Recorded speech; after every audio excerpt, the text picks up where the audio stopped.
Welcome to the deep dive. Today, we're going to try and deconstruct one of the most persistent and I think darkly fascinating stories of the Cold War. Hmm. The name MKUltra, it's known everywhere. It's basically pop culture shorthand for secret government experiments. Right. And for most people, I think it conjures up these images of, strange psychedelic trips, agents dropping LSD into some unsuspecting person's coffee in the late 60s. It feels like a bizarre, kind of trippy historical footnote. And that, unfortunately, is the narrative that's really taken hold. Yeah. But we have to say right up front, that version of the story, the one we see in movies and, sensationalized histories, it's really a deliberate smokescreen. A smokescreen. Absolutely. It Yeah. minimizes the true scope, the institutional infrastructure, and, frankly, the methodical industrial brutality that actually defined this project. And that is exactly our mission for this deep dive. We need to move far beyond those anecdotes of, agents giving hippies LSD.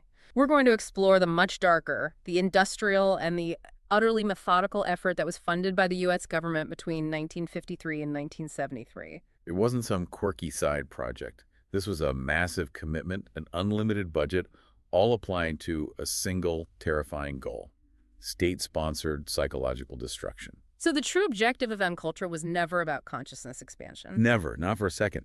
Despite the focus on psychedelics, its core purpose was the absolute annihilation and then the subsequent attempt at rewriting consciousness and personality. It just represents one of those profound ethical breaches in modern American history. It really does. And what makes it so shocking, I think, is that the project systematically violated every established code of medical ethics. Things like the Nuremberg codes. Which the U.S. had helped draft. Exactly. The United States had helped draft and enforce those very codes against Nazi war criminals less than a decade earlier. The hypocrisy is just staggering. So if you take one key insight away from the start of this, it's that MKUltra wasn't some rogue operation. It wasn't a few guys in a basement. No.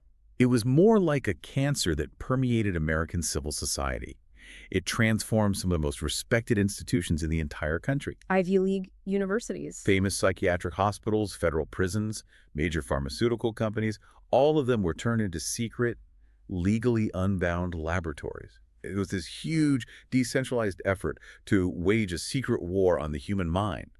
And it used the domestic population as the unwitting or unwilling testing ground. The sheer scale of that institutional complicity, that's what we really need to grasp today. That's the real story. Okay, so let's unpack the institutional paranoia that really gave birth to this monstrosity. MKUltra wasn't born out of pure scientific curiosity, was it? Not at all. It was born from pure panic, a deep-seated institutional fear following World War II that the enemy had discovered a new kind of weapon, one that targeted loyalty itself. The U.S. intelligence community, they were still reeling from the shock of the Soviet nuclear test, the fall of China. Right. And they became convinced that communist nations, the USSR and Maoist China, had achieved these revolutionary scientific breakthroughs in psychology and neurophysiology, things that surpassed anything the West had. So they thought the communists could reliably control or even erase human loyalty. At will. They believed it was a technology, a repeatable process. And this belief, this deep anxiety, it was catalyzed by a few specific and frankly terrifying public events that seemed to prove their worst fears. It was. And the first big one was the trial of the Hungarian cardinal, Joseph Mindszenthy, in 1949. Mindszenthy was a global symbol of resistance to communism. He was known for being principled, highly articulate. And yet he appears in court looking vacant, almost broken, confessing to a whole list of treasonous crimes that everyone in the West knew were, manifestly unlikely, if not entirely fabricated. The sight of this prominent figure just reduced to a hollow, compliant confessor that must have sent shockwaves through Washington. It did. It confirmed all their worst fears about this new form of communist psychological power. And then, maybe even more profoundly, you have the American prisoners of war from the Korean War. Yes. They started appearing in propaganda broadcasts. And they weren't just, reading scripts under duress. They were sincerely denouncing U.S. imperialism, confessing to horrible crimes like using biological weapons. And the CIA's conclusion after reviewing these cases? They concluded this level of conversion couldn't be achieved through conventional physical torture. Historically, physical torture produces temporary compliance, a confession you retract later. It rarely produces genuine, sincere ideological conversion. So they believed the enemy had achieved something far more sophisticated, a way to dismantle a personality and implant new beliefs. Precisely. And that's when the term brainwashing, a literal translation of the Chinese term "see now," which means cleaning the mind. It entered the CIA's vocabulary. And not as a metaphor. No, not as a metaphor, as a description of a literal technological threat that had to be countered immediately. They suddenly believed they were facing a perilous mind control gap. We always talk about the nuclear missile gap that dominated defense strategy in the 50s and 60s. But for the CIA, the idea of a psychological warfare gap was just as dangerous, if not more so. Because it targeted the reliability of their own agents, their own citizens. Right, so the institutional response was swift. If the enemy had unrestricted, ethically unbound research... Then the U.S. needed unrestricted, ethically unbound research. Exactly. That was the only acceptable response. Mm-hmm. But we have to remember, MKUltra wasn't the starting line here. It was really the expansion of some already chilling programs that were in place. Which brings us to the precursors. First up, Project Bluebird, which started around 1950. Bluebird's initial focus was defensive. How do we protect captured CIA agents from having information extracted from them? But it very quickly expanded into sinister, offensive territory. Investigating the creation of controlled amnesia. Yes. The ability to make an individual commit a specific act, a clandestine or illegal act, and then wipe the entire memory of the event completely. Creating an untraceable, deniable operative. The perfect weapon. And then the program's ambitions just escalated with Project Artichoke, starting in 1951. And Artichoke was explicitly seeking lethal capabilities through this kind of psychological control. Oh, yeah. The internal records from that time are just chilling. There's a 1952 memo from the project that poses the critical question, and I'm paraphrasing here, but it asks, can we get control of an individual to the point where they will do our bidding against their own will and even against fundamental laws of nature, like self-preservation? They were looking for the ability to program someone to commit suicide or an assassination completely involuntarily. It was the explicit documented hunt for the Manchurian candidate. So the table was set for this massive institutionalized effort. Led by the CIA's technical services staff. And on April 13, 1953, the man chosen to lead this effort, the head of the TSS Chemical Division, was given the green light by DCI Allen Dulles. The logistics of this, they must have been staggering. How did the CIA manage to spend unlimited federal money on illegal, profoundly unethical activities without any visible oversight? And right in the middle of American academic and medical life. Well, that's where the, for lack of a better word, the genius of the architecture comes in. It required a really complex system of shell companies and money laundering, all designed specifically to bypass normal congressional budgeting and accountability. And the man in charge of all this was Sidney Gottlieb. Yes. The sources paint him as such a contradiction. Tell us a bit more about him. He really embodies the moral disconnect of the whole Cold War machine.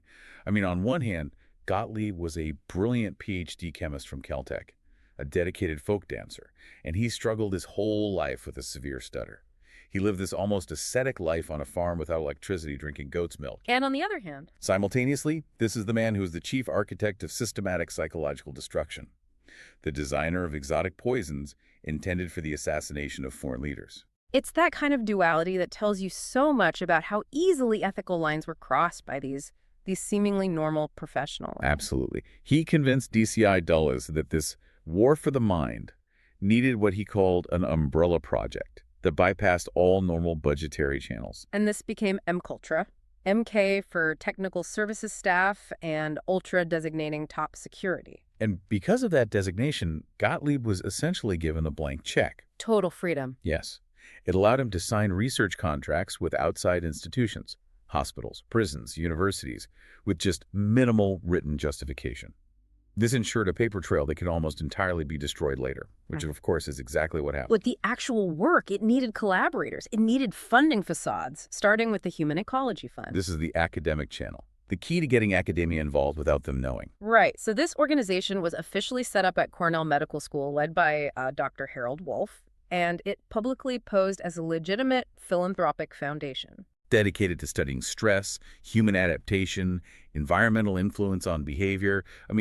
Subjects so benign, so academic, no one would ever look twice. But the source material confirms this was just a direct financial conduit for the CIA. The money flowed straight from Langley, through the fund, and out as research grants to elite institutions all over the country: Harvard, Stanford, Columbia, Yale. And the brilliance of this setup was the plausible deniability. Exactly. It was layered.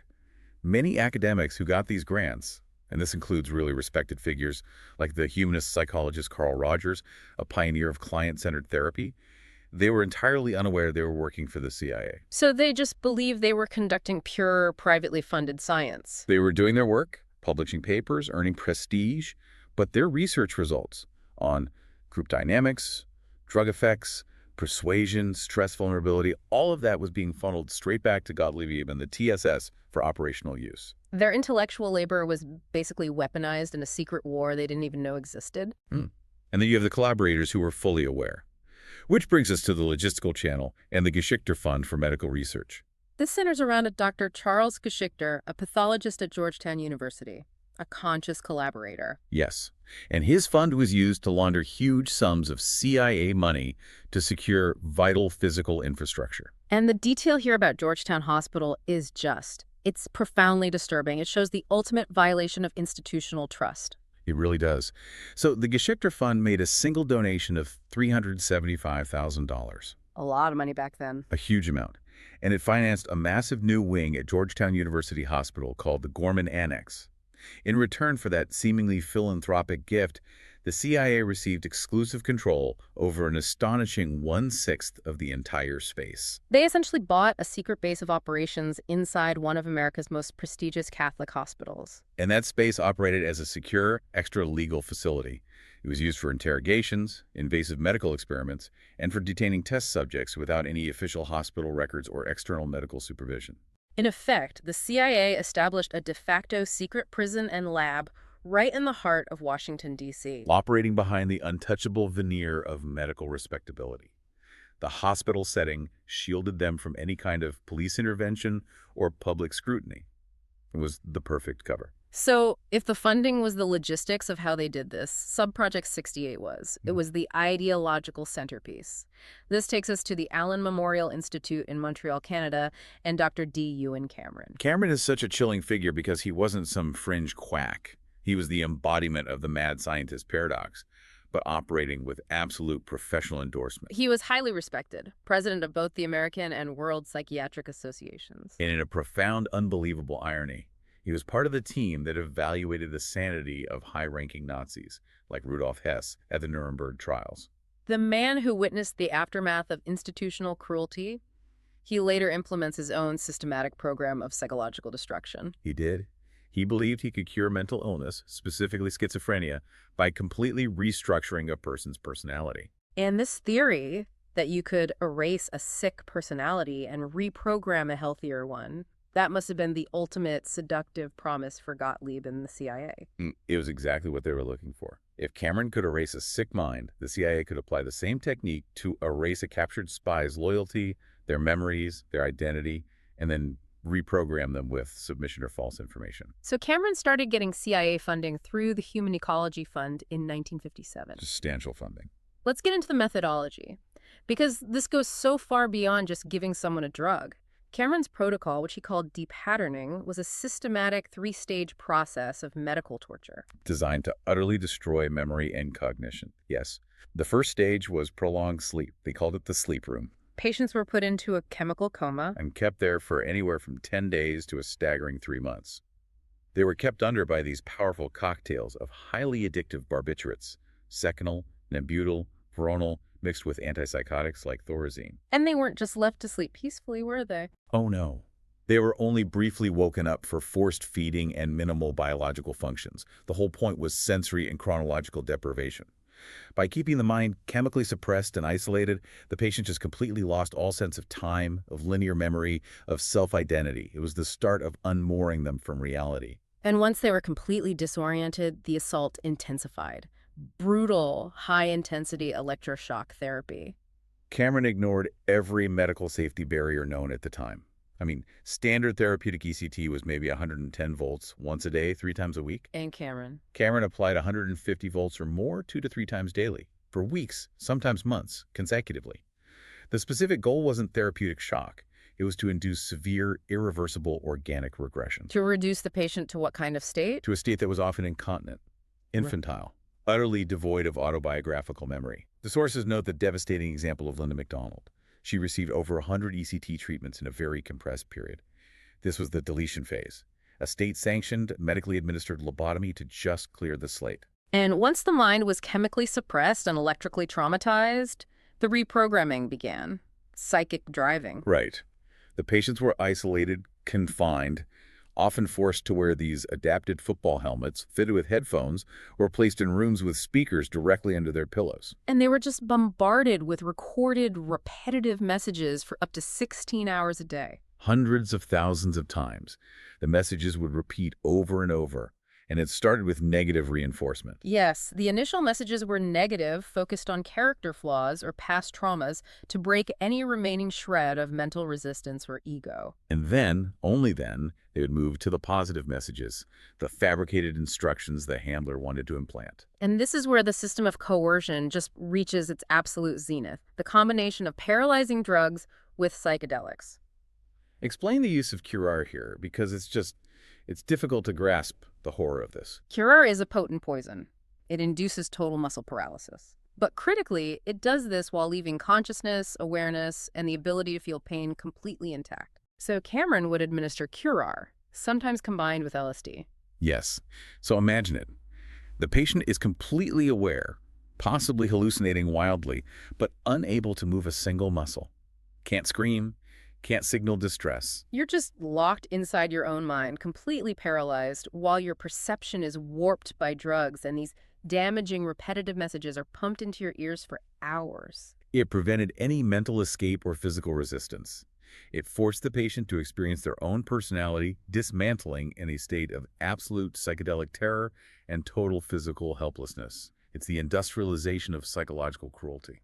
And as we said, the victims weren't spies. They were ordinary, vulnerable Canadians seeking professional help for things like depression. The human cost is just immediate. You look at Velma Orlico, a politically active, functional woman admitted for postpartum depression. She was subjected to LSD, isolation, psychic driving. She was reduced to this fragile, perpetually traumatized state. But the fate of Linda McDonald is probably the most famous example of successful erasure. She entered the hospital in 1963 with mild depression. She emerged months later with literally zero memory of her first 26 years of life. An adult who had to be taught how to function again. She couldn't recognize her own husband or her children. She had to relearn basic life skills, reading, writing, cooking. Her entire identity was systematically deleted, leaving her, in her own words from the court cases, an empty shell. And for the CIA, that was a successful experiment. While Montreal was perfecting this ideological horror of psychological erasure, American prisons were providing the vast, cheap human material for industrial-scale experiments. Oh yes, the targeting of marginalized populations, poor, often illiterate, predominantly black individuals, is just. It's so clear and systematic, and all under the guise of voluntary consent. The exploitation is just stark. It reveals how medical ethics were not just violated but completely discarded, and we have to start with Holmesburg Prison in Philadelphia. A name forever associated with these experiments, and the infamous quote by Dr. Albert Kligman.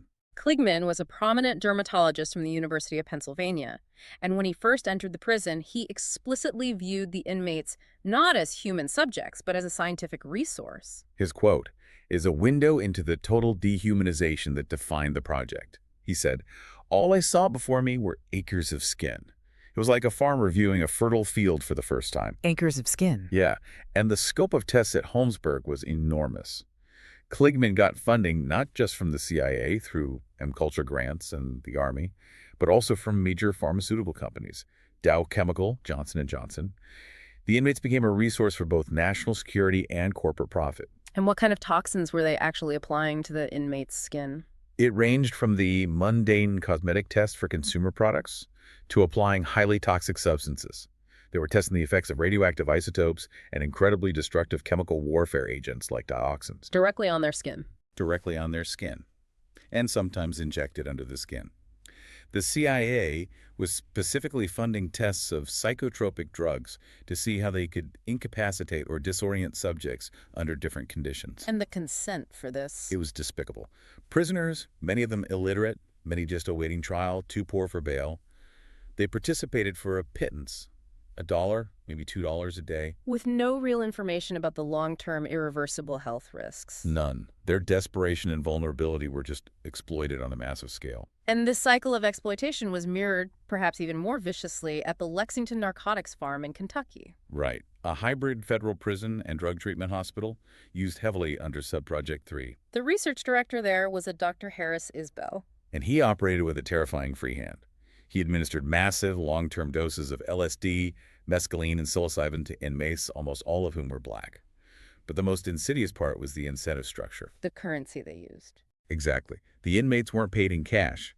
They were paid in the drug of their choice, high-purity heroin or morphine, to relieve their agonizing withdrawal symptoms. So Isbell conducted these extreme tolerance experiments where subjects got LSD for 77 consecutive days. 77 days. That would induce a profound, lengthy psychosis. Absolutely. The inmates were driven into the state of continuous psychosis only to be rewarded with opiates to ease their distress and ensure they kept participating. It was a continuous, vicious, state-sanctioned cycle of induced torture and dependency. It really was. And then there are indications of similar experiments at the Vacaville Medical Facility in California, a psychiatric prison. Yes, there's strong evidence in survivor testimonies, notably from a former inmate named Donald DeFries. Who later became infamous as the leader of the Symbionese Liberation Army, the group that kidnapped Patty Hearst. Right, and DeFries alleged that he was subjected to highly aggressive programs involving stress and drugs, designed explicitly to break down and restructure his personality. Which hints at a really dangerous unintended side effect. It suggests that instead of creating these controlled, compliant automatons, the Manchurians, the method sometimes created the exact opposite. Violently unstable militants. The program was so good at breaking the mind that it potentially unleashed individuals who became threats to society, rather than tools for the state. The sheer scale of MKUltra wasn't just in the number of victims, it was in the wildly multidisciplinary approach. I mean, Gottlieb's team believed control could be achieved through psychoactive drugs, yes, but also through magic, bioweapons, electronics. The scope was truly comprehensive. It was a whole-of-government approach to clandestine operations. Take Subproject 4, the Manual of Trickery. This is one of the more surreal elements of the CIA's efforts. They hired John Mulholland, a renowned stage magician. A famous magician at the time, yes. He was hired to teach the art of deception, sleight of hand, psychological distraction to their field agents. And this consultation resulted in a secret manual on applying illusionist techniques for clandestine operations. So it instructed officers on how to secretly slip pills into drinks. How to use misdirection to cover illicit actions, how to create hidden compartments in clothing or ordinary objects for smuggling. The CIA was utterly pragmatic. If a professional illusionist could help them dose a target without a trace, his expertise was worth a massive secret payment. It moves espionage from pure spycraft to actual theatrical performance. And then it moves to something far deadlier. Yeah. MKUltra and Subproject 42, the Invisible Death. This was the deep collaboration between the CIA and the Army's Special Operations Division at Fort Detrick, which specialized in biological warfare. So while MKUltra focused on psychological control, MKUltra focused on lethal physical incapacitation. Correct. The goal was the systematic development of lethal chemical and biological agents for targeted use. Subproject 42 specifically researched exotic, fast-acting toxins, shellfish venom, snake venom, and the feasibility of weaponizing diseases like anthrax and smallpox for rapid, untraceable assassination. And this collaboration produced assassination devices that sound like they're straight out of fiction, but were deadly real. They engineered a silent, dart-firing pistol, often described as a fountain pen in disguise. The weapon deployed a poisoned ice dart, which would cause immediate cardiac arrest. And the ice dart would melt without a trace during an autopsy, leaving no physical evidence of the weapon or the poison. They also developed cyanide-based suicide pills, cleverly hidden inside silver dollars for their U-2 pilots flying over enemy territory. The search for control also extended into pure physical trauma and early neurotechnology. Right, you have Subproject 54, which they ominously nicknamed the perfect concussion. This wasn't about finding a better helmet. It investigated using physical blows or powerful acoustic blast waves. Like focused, non-lethal explosions. To induce traumatic amnesia without causing visible, permanent brain damage. The operational goal was absolute. Erase the memories of an interrogation, a meeting, an operation, rendering the subject useless to a captor. And then there's Subproject 119, bioelectronic control. This is where the Cold War imagination truly merges with science fiction. This was the primitive precursor to modern neurotechnology warfare. It explored remote monitoring of physiological signals, in-depth brainwave studies, and the staggering possibility of activating the human organism via remote electronic stimulation. Activating. What was the desired outcome there? The intent was to find a non-invasive way to manipulate behavior from a distance. They theorized about being able to generate specific emotional states, say panic or unquestioning compliance, or even to activate a silent trigger in an agent's brain using focused energy or radio waves. The technology was primitive, of course, but the ambition for total remote control was absolutely there. We have to now address what is perhaps the most ethically depraved aspect of the program.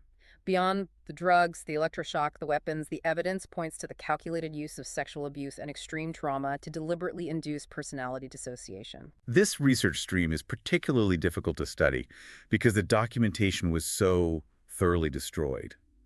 But the survivor testimonies and the fragments that did survive are they're damning. The operational side of this research starts with the infamous Operation Midnight Climax. Under Subproject 3, this was run by a narcotics agent, George White, who was loaned to the CIA. Right. And the agency established what they called safe houses, which were effectively government-funded brothels in cities like San Francisco and New York. These apartments were decorated to look like brothels and were fully equipped with two-way mirrors, recording equipment. Prostitutes were hired to lure unsuspecting men back to the apartments. And critically, these victims would then be given drinks secretly laced with LSD or other powerful substances. And CIA agents, including White and Gottlieb themselves, would observe from behind the mirrors. What was the supposed purpose of this? The official research objective was to study human sexual behavior and drug reactions in a non-clinical setting, specifically looking for methods of sexual blackmail. The belief was that if they could capture compromising behavior on film while the subject was dosed, they could use that for control or coercion later. But the operation quickly devolved far past any academic pursuit. It spiraled into state-funded voyeurism and routine, profound human rights violations. It showed a shocking moral depravity, just leveraging state power to destroy human dignity for supposed national security and, well, the entertainment of a handful of agents. Now, connecting this operation back to the overall goal of mind control, the CIA was intensely interested in whether dissociative identity disorder, what used to be called multiple personalities, could be artificially induced. That's the core horrific hypothesis. If the mind naturally protects itself from overwhelming trauma by creating compartmentalized identities, could the government use overwhelming controlled trauma to force that compartmentalization? Could they create a mental filing cabinet? And what were the alleged methods for achieving this deliberate psychological fracture? Senate reports, investigative journalists, survivor testimonies. They all suggest the severe physical, verbal, and sexual abuse, often combined with high doses of drugs and hypnosis, were used systematically to break the cohesion of the psyche. To overwhelm the conscious personality with unbearable pain and fear until a dissociated state was achieved. And the ultimate purpose of creating these separate identities was functional compartmentalization. The goal was to allow the handler to implant information, instructions, or retrieve secrets from a separate layer of the victim's mind, a layer completely inaccessible to their normal conscious personality. So the subject could carry out missions or reveal information, but their core self would have no memory of it. Exactly. The psychological cruelty required to even attempt such a feat, to deliberately shatter a mind for operational use, it's almost beyond comprehension. For over 2 decades, this massive illegal enterprise operated with virtually complete impunity. And then, as the political climate began to shift, the entire operation was nearly erased from history. The attempt at erasure was total and deliberate. By 1973, Watergate was mounting. Congressional investigations into the intelligence community were looming. And the director of Central Intelligence, Richard Helms, who was a major supporter of MKUltra from his early days, he decided to act preemptively. Right before leaving office, he ordered the total destruction of all operational files. All of them. Sidney Gottlieb, who was also retiring at the same time, personally supervised the burning of thousands and thousands of dossiers. I mean, think about the volume. We're talking about the names of potentially thousands of victims, the specific experiment protocols, the recordings of torture sessions, payment records for doctors, all of it incinerated. Helms later admitted he did it specifically to prevent legal accountability and, with supreme irony, claimed he was protecting the privacy of the people involved. The cover-up was meticulous. It was designed to ensure that the complete visceral picture of the clinical horrors would remain fragmented forever. And they were almost completely successful. But the operation was undone by a colossal bureaucratic fluke in 1977. It's an incredible stroke of luck.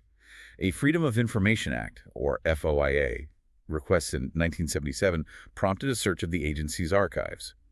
And a diligent CIA archivist, to everyone's astonishment, discovered 7 boxes of financial and administrative records that had somehow survived the destruction order. Why did these specific boxes survive the purge that Gottlieb supervised? Because MKUltra was designed to use diverted funds and shell organizations. The financial paperwork, the receipts, the invoices, the records of payments to universities and hospitals had been filed separately by the accounting department. So they were considered purely financial records, not sensitive operational or scientific files. Exactly. They were outside of Gottlieb's immediate operational reach when he torched the rest of the archive. So those 20,000 pages of administrative records became the Rosetta Stone of MKUltra. They contained almost none of the clinical horror, but they provided the essential blueprint. They listed all 149 subprojects by number. They identified the 80 participating institutions, the universities, hospitals, prisons, and most importantly, they mapped the financial flow through the facades like the Human Ecology Fund. That structural map was everything. It gave investigative journalists and government inquiries the leverage they needed. It provided names of key researchers, allowing investigators to finally connect the dots, track down survivors like Linda McDonald, and forced the CIA to publicly acknowledge the true, horrifying extent of the program. Without those accounting documents, MKUltra would probably still be little more than a conspiracy theory. While the financial records were crucial, we have to keep bringing the abstract details back to the visceral human cost. And the Montreal survivors, particularly those subjected to Cameron's depatterning, they carry the most profound and public scars. Linda McDonald's life after this is a testament to the program's destructive effectiveness. She was literally a woman without a past, an empty shell, as she said, who had to relearn basic daily life skills because her doctor had systematically deleted her identity. And Velma Orlico, who led the lawsuit against the CIA, she endured years of fragility and psychological trauma. But her determination, alongside the group of 9 Canadians, eventually compelled the U.S. government to take some responsibility. We also have to revisit the most famous fatality, who wasn't a patient but a collaborator, the Army biological warfare scientist, Frank Olson. Olson was a scientist at Fort Detrick, collaborating closely with the CIA. In November 1953, during a retreat, Sidney Gottlieb secretly dosed him with LSD in his drink. Olson immediately suffered a massive psychotic crisis, descending into severe paranoia and depression. He was taken to New York for psychiatric treatment under a doctor who was, of course, heavily linked to and paid by the CIA. And tragically, he died falling from the 10th floor window of the Statler Hotel. The CIA maintained for decades that it was a suicide stemming from the drug-induced psychosis. Right. The family initially received compensation and a formal apology from President Gerald Ford in 1975. But the controversy never died down. The family had serious doubts. And those doubts were given significant weight years later. Yes. In 1994, the Olson family had his body exhumed. Forensic analysis indicated blunt trauma to his skull prior to the fall, suggesting he may have been rendered unconscious before he was pushed or dropped. Fueling decades of suspicion that he was murdered to prevent him from revealing critical secrets, maybe about the use of bioweapons in the Korean War. Which the CIA has consistently denied. The fight for legal redress for the survivors was incredibly difficult, often blocked by the CIA, invoking national security and sovereign immunity. The 9 Canadians who sued the CIA in the Orlico v. United States case, they eventually reached an out-of-court settlement in 1988 for $750,000 divided among them. Many considered the amount insulting, but it was a crucial historical admission of institutional responsibility. But the men subjected to experiments in the American prisons, the inmates of Holmesburg who had radiation and dioxins applied to their skin, they had far less success. Despite the overwhelming physical evidence, most of their lawsuits were dismissed. They were blocked by the statute of limitations, or the near-impossible task of proving a direct causal link between a specific chemical test and their illnesses decades later. The institutions eventually issued formal apologies, but financial reparation largely remained elusive for that extremely vulnerable population. So, MKUltra was officially terminated in 1973. The files were mostly burned. We got partial apologies decades later. But the knowledge, the brutal, cynical understanding of how to systematically break the human mind, That didn't just disappear. No, it was codified. It was translated directly from experimental science into operational doctrine. Wow. In 1963, well before MKUltra was terminated, the CIA compiled the Kubark Counterintelligence Interrogation Manual. KUBARK, the cryptonym for CIA headquarters, is the direct intellectual descendant of MKUltra. But crucially, it didn't recommend drugs or electroshock, which were messy and unreliable. It codified the principles of psychological coercion that those years of research had revealed. Yes, Kubark systematically prescribed techniques designed to induce what the CIA called debility, dependency, and dread, DD&D. This is pure, codified psychological warfare built on the foundations of human experimentation. Let's break down that psychological theory. How do you induce debility? Debility is induced through systematic stress and removing all normal cognitive support. Sensory deprivation is key. It turns the detainee's own mind against itself. Sleep disruption is applied relentlessly, not just a few hours lost, but massive continuous deprivation to reduce cognitive capacity and resistance to the point of collapse. And how is dependency created? Through total environmental control. The interrogator establishes omnipotence over the subject's physical reality, controlling light, temperature, food, when they can use the restroom. It demonstrates that the detainee is completely reliant on the interrogator for every moment of relief, forcing a return to an infantile state of dependency. And the final principle, dread, that must be rooted in the subject's own fear. It is. And it's maintained not just through threats, but by making the subject complicit in their own suffering. The use of stress positions fits perfectly into this. The Kubark principle suggests that inducing self-inflicted pain, forcing the detainee into positions where their own muscles and weight create unbearable agony, is psychologically more devastating than pain inflicted externally. So the techniques of MKUltra and KUBARK weren't just historical footnotes. They survived the document purge because they were codified into a manual that became intelligence dogma. They are the persistent foundation of American coercive interrogation doctrine. The infamous enhanced interrogation techniques, the EITs, used by the CIA in black sites in Guantanamo Bay post 9/11.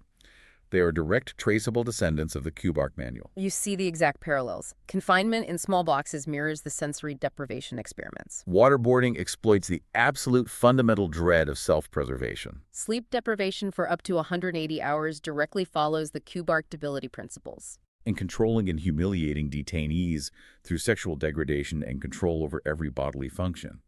It reflects that same philosophy that guided Gottlieb and Cameron decades earlier.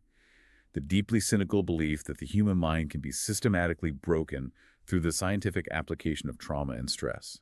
The search for the magic bullet of total control may have failed, but the reliance on the effectiveness of psychological cruelty remains deeply rooted.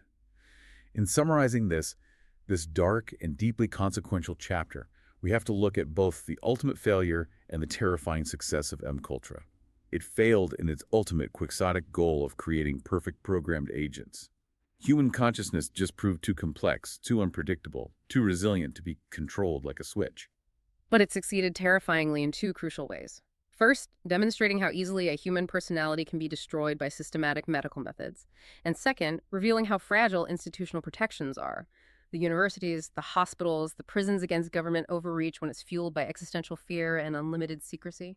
That network of complicity, the respected doctors, the Ivy League deans, the bureaucrats who signed off on it, it serves as a permanent warning. Richard Helms ensured that the complete picture will always remain fragmented. But the financial records that survived the fire, that structural map of the entire illegal enterprise, and the indelible living scars on victims like Linda McDonald, they form an irrefutable monument to what happened. And the legacy of MKUltra isn't just historical. It established a dangerous, persistent precedent. I think the true precedent of MKUltra lies in that legal and ethical gray area it established.